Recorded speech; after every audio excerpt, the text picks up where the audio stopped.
Están un poquitito desconectados de la realidad en el gobierno, ¿no? No sé si se siente ahí o es una sensación nuestra. Buenas noches, Luis. Buenas noches a vos y a todo el equipo.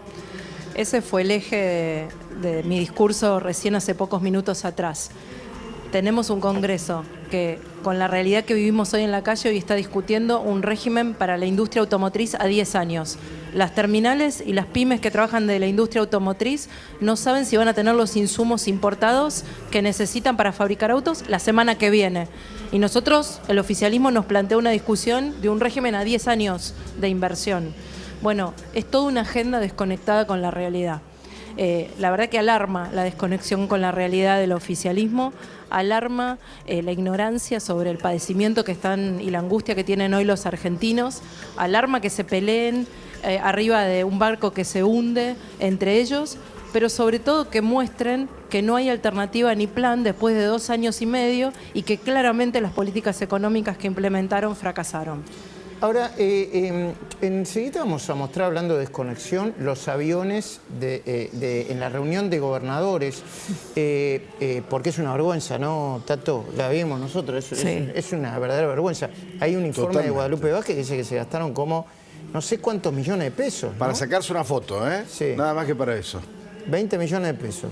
Para sacarse una foto. Y algunos son aviones sanitarios, sí, que sirven para llevar desde órganos a pacientes terminales o en situación de riesgo. Lo hubieran hecho por Zoom, ¿no?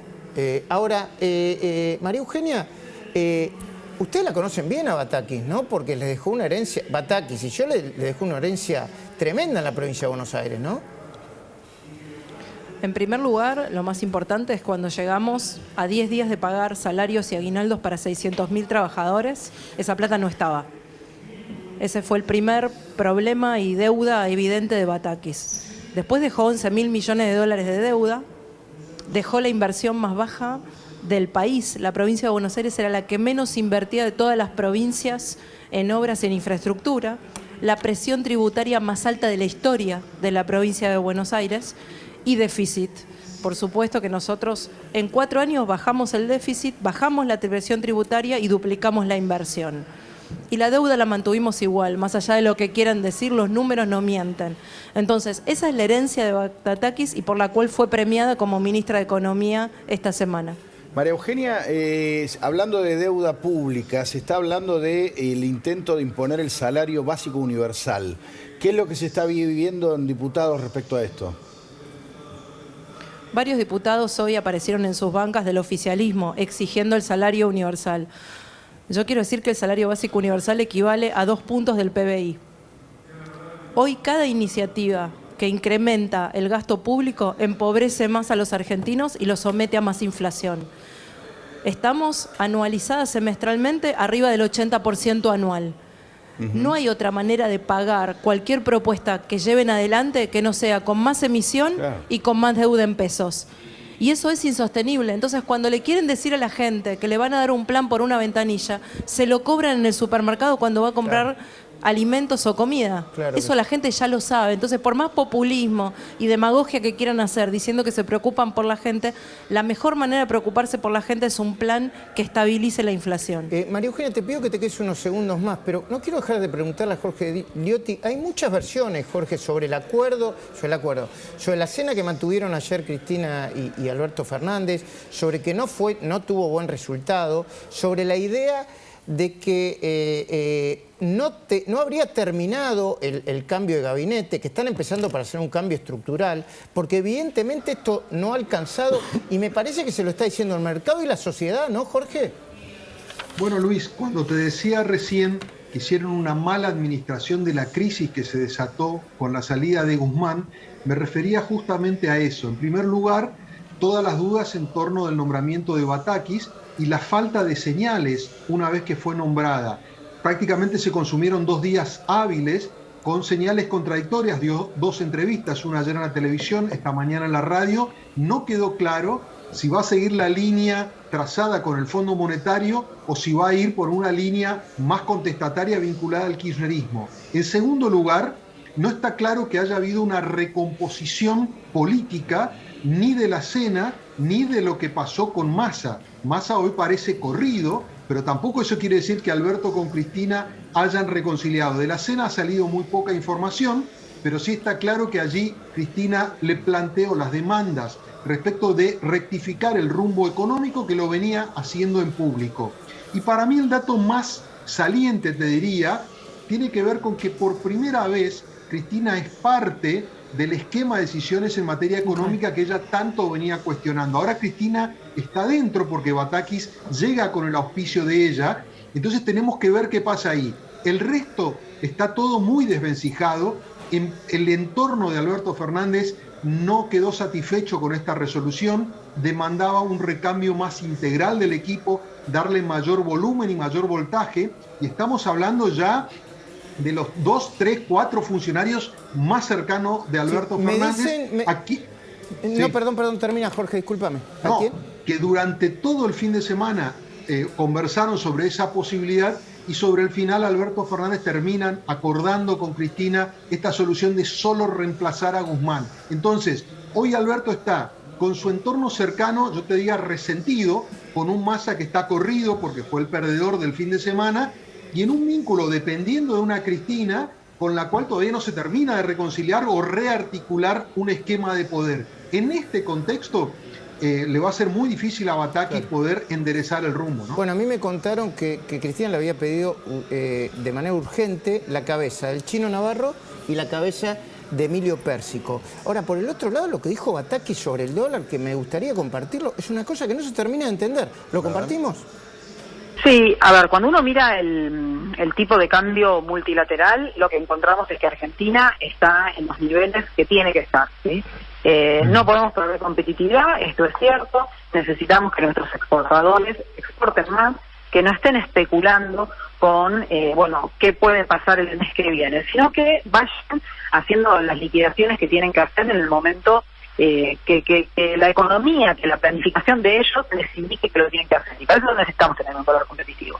Pero la realidad hoy es que el tipo de cambio multilateral de Argentina está en niveles que han sido también niveles competitivos en otros momentos de la historia de Argentina.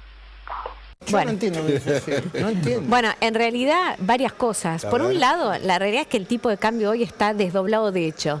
Desde la semana pasada que el Banco Central dijo a las empresas, nadie va a poder acceder al tipo de cambio oficial para importar.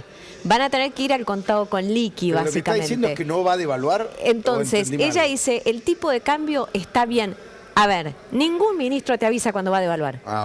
Y ningún ministro puede contener una devaluación del mercado cuando el mercado ya dice esto es insostenible. ¿Cuándo es insostenible? Cuando te quedaste sin reservas. Ahora, yo Hernán, no la te doy, pero no quiero dejar de pedirle una opinión a Vidal para saludar, para que siga haciendo su tarea en el Congreso. Ahora, María Eugenia, está claro que hay es lo que yo veo, lo que no significa que sea el dueño de la verdad. Hay un desconcierto, una improvisación. De verdad, yo nunca en toda mi carrera periodística me he encontrado con que vos pedís información y no te dicen ni sí ni no. ¿Dónde está el presidente? A veces no se sabe. No hay agenda. No tiene vocera la ministra. No tiene vocera la ministra. No se sabe, o sea, de verdad no vi tamaño de desorden y yo no quiero alarmar a nadie, pero no lo he visto. Ustedes fueron gobierno, María Eugenia Vidal, vos fuiste gobernadora de la provincia de Buenos Aires, Hernán Lobardi fue ministro de Macri, yo le voy a preguntar.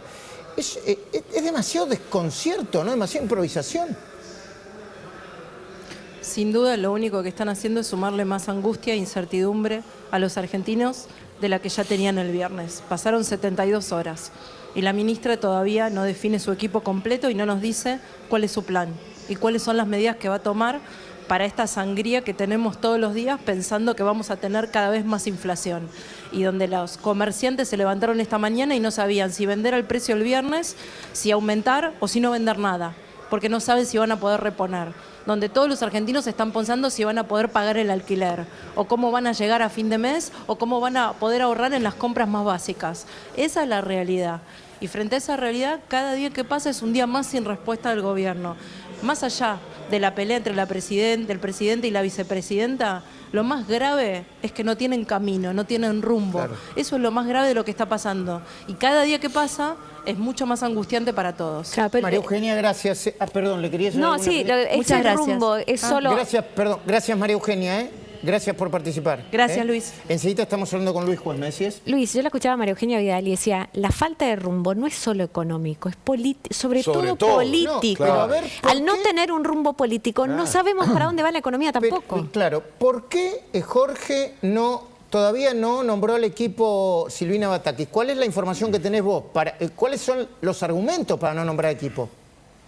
Bueno, es que en realidad estamos hablando de una funcionaria que hasta hace poco era secretaria en el Ministerio del Interior, claro. Es decir, no venía con un equipo armado y de hecho los primeros indicios de cómo está armando está recurriendo a algunos funcionarios del sciolismo. De hecho, en el entorno del Scioli empiezan a decir que ellos van a ser como una especie de agente controller de economía porque está poniendo a la ministra... Estamos salvados. En parte es eso. Es decir, están de alguna manera improvisando el equipo que va a acompañar a Batakis porque no estaba armado, no estaba previsto y los funcionarios de Guzmán salieron. Por eso... Hay un golpe, para mí hay un golpe de Estado en ciernes que se fue haciendo a poco y que todavía no terminó de suceder, como lo viene diciendo Hernán Lombardi hace tiempo. Esto es un golpe de Estado blando, no es clásico, pero es un golpe de Estado. Sí. Aparte, cuando vos decís, la domina la confusión. Yo hago una pregunta a la mesa de los que nos escuchan. ¿A quién domina la domina a Batakis, la está dominando la confusión. ¿Alguien pensaba que después de la renuncia o expulsión de Culfa, llamarlo como quieras, Guzmán no tenía los días contados? ¿Cómo el presidente de la Nación no tenía la alternativa puesta ahí? Porque está con la cabeza en cualquier Bueno, lado, pero entonces estamos sin gobierno. Bueno. Entonces yo digo, acá la intriga palaciega ya llega a un nivel que está llegando a los últimos episodios del drama. Ha sido una intriga palaciega que se ha ido comiendo pieza por pieza y está llegando... ¿Qué es un golpe palaciego, Hernán?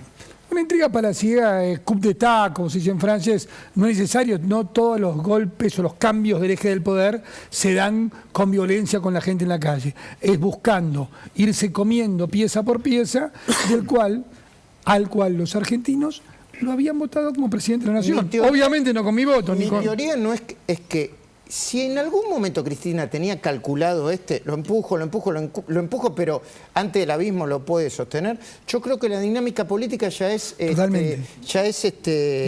Toma vida propia, Luis, toma vida propia. Pero ¿sabés qué, Luis? Ya incluso adentro del Instituto Patria hay economistas que te empiezan a decir, esto sin un plan de estabilización vuela por los aires. Vos decís, bueno, lo dice Melconian una cosa, pero adentro del Instituto Patria los economistas empiezan a decir, acá o atamos la moneda al dólar o las operaciones al dólar, en algún punto empiezan a hablar una suerte de ancla o esto se va al demonio. Y ya no es solo el ortodoxo el que lo dice. De hecho, el que me lo contaba a mí, yo le dije, bueno, al final está muy parecido a Melconian. Pero no dolarizar. Para llamar a Luis Juez, decime. No, lo que sí hay un plan, y que es increíble, porque Florencia decía, no nombró a su equipo. ¿Sabes cuántas personas, según boletín oficial, se van a pasar a planta permanente en el Estado en las últimas 72 horas? Sí. 1.200 personas. Antes de irse, Guzmán llamó a concurso público a más de 350 empleados del Ministerio de Economía. Para hacerlos permanentes. 600 en el Ministerio en el de Desarrollo, otros 600. A ver, una de las cosas que tiene que hacer la oposición, Hernán, después lo tenemos que hablar, es poner un observatorio, a ver cuánta gente entra y a ver cuánto daño van a hacer de acá a que asuma el nuevo gobierno. Jorge Liotti, ¿qué se espera para las próximas horas desde el punto de vista político? ¿Alguna información debe haber? Mirá, en principio lo que yo creo que tiene que haber es una señal más clara y nítida de Batakis respecto de su equipo y de qué camino va a tomar. Hasta ahora yo te diría que ella fue más una especie de comentarista del diagnóstico económico, pero no terminó de precisar exactamente hacia dónde va a ir. Me parece que ese es un punto central. Y después tiene que haber una imagen de consolidación del gobierno que tendría que ser una foto de Alberto con Cristina o una escenificación de acompañamiento de los gobernadores. Me parece que está de alguna manera expresándose un aislamiento y una soledad de Alberto Fernández que es grave en este contexto. Entonces me parece que es señal económica con una hoja de ruta por lo menos de corto plazo para frenar la incertidumbre de los mercados y de la calle, y después una expresión de recuperación de volumen político, porque a este ritmo realmente se hace muy difícil. Jorge, te mando un abrazo grande y te agradezco mucho. Estamos muy atentos de lo que está pasando en la redacción de La Nación, que está obviamente 24/24, y acá también en La Nación Más. La economía, lo que pasó en el día de hoy, tiene...